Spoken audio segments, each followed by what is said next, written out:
Hey guys, welcome back to the channel. Today we're going to be back on the Corvette yet again. Now today's video will not be long at all, I promise. I'll try not to be too long-winded in this. But today's video is to address a heating issue or a overheating issue in regards to the Corvette. You guys will remember that I installed a set of Hinson lowering mounts on the Corvette. I believe they're 3/8 of an inch shorter than stock, and that was to help clear the Camaro lid that we have on top of the E-Force supercharger. Well, come to find out, those motor mounts don't like heat.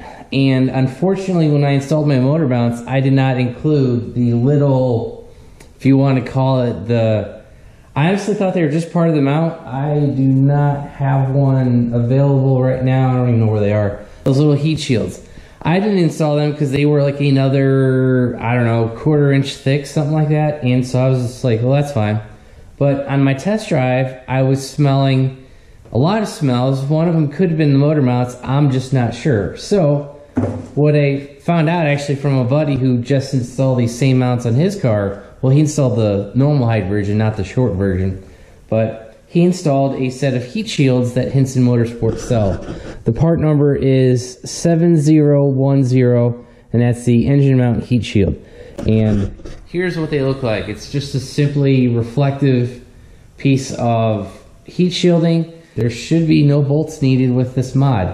And it has Velcro on it. It's sewn pretty well. And I think it's just a single layer of probably fiberglass with aluminized fiberglass. I think that's what this really just is. So we'll get this installed. Now another issue with these particular heat shields from Hinson is some people complain about them not fitting properly. Now I've already installed one on the driver's side because that side's the easy side to do. There's no AC compressor in the way. And basically what people were saying was that the heat shield, the Velcro, either got loose or didn't stay in place, basically. So to help prevent that, they suggest that you go get a hose clamp. So basically what we're going to do is, with the brand new installation, I'm just going to put a hose clamp on it just because we can.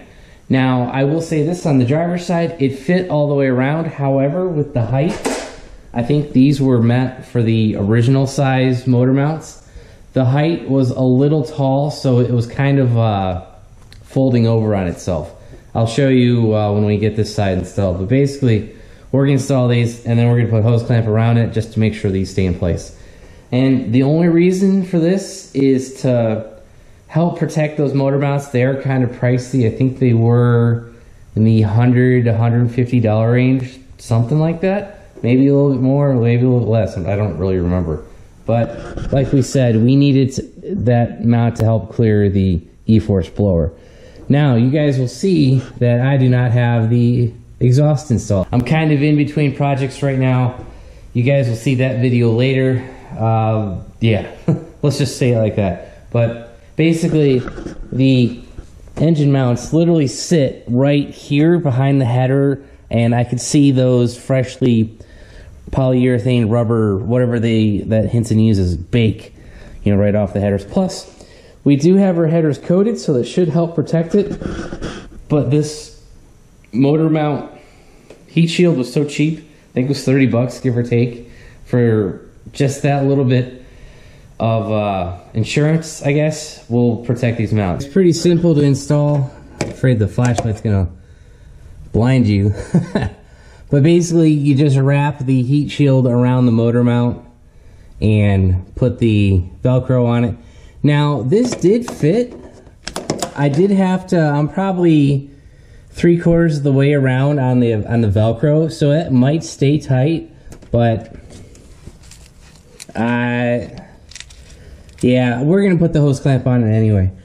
So to do that, we're just gonna take this 3-inch hose clamp that we got, wrap it around there and tighten it down. Alright guys, there you go. That is the hose clamp around the middle of the motor mount and holding the reflective shield in.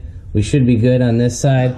And I did want to show you kind of what the driver's side looks like. You guys can see that it is a little bit loose. I mean, it's not super tight. It's alright, but Anyway, so that's not super tight, and we'll get a hose clamp on over on the driver's side as well. I picked up this hose clamp over at Lowe's, and this is actually a 3 1/16 to 4 inch hose clamp, so 78 to 102 millimeter. You might be able to go a little bit smaller. When I took the heat shield that I had not installed yet with me, and like the general diameter was about like 3.5 inches, so I was like, well, you know, that should work. This thing tightened way down, so maybe if you guys just use a 3-inch hose clamp, yeah, maybe up to 3 inch, that would be fine. Just fair warning that these do have a little bit of size to them. So in retrospect, you guys probably could have actually used a smaller hose clamp. That hose clamp was not all the way tight, but it was dang near it. And when I wrapped the Velcro around, all the way around the bottom of the mount, you know, the diameter of the mount, it definitely went over like another inch. So those mounts are probably 2.5 to 3 inches in diameter. So I would get that. So maybe try a smaller hose clamp. This one I could almost have used on the intake. Actually, 102, that's the size of the throttle body. Maybe I could have used it on the throttle body, but anyway, no big deal. These are like $1, $1.15 at Lowe's, you know, no big deal. So that was the motor mount heat shield install. Like I said, real quick video, nothing too crazy here. Just install the heat shields, the wrap, put a hose clamp on it, and call it done. And I re-looked at the driver's side. It was a little loose. I could see maybe with vibration and heat and over time, those things could loosen up. With that hose clamp on there, they ain't gonna go anywhere. So, you know, just one way to help protect your investment. Now, I suppose you could use zip ties or something like that, but the hose clamp was $1 something at Lowe's, so, you know, not a big deal. And yeah, so I would definitely recommend, just for how cheap those are, just go ahead and pick up a set of those, and that'll help protect your motor mounts from premature failure. Not that I've seen any of the Hinson motor mounts fail. They obviously have had an issue, or someone had an issue, and there's a reason for that product. So, but this will not be the first nor the last heat shield video that we're doing. We got a couple more things to do. We've already kind of gone over the heat reduction, thermal reduction with the header coating. We've got a few more things that we want to do under here in regards to that type of product. So we'll do a couple more of those, but that'll be a future video, so you guys be on the lookout for that. Other than that, that's it for today. I hope you guys enjoyed the video. If you did, give it a big thumbs up. If you haven't already subscribed, please do. Also, if you want to know when I upload new content, hit that bell notification button down below. And as always, if you want to help support the channel, click the links down below. Thanks, guys. Have a great one.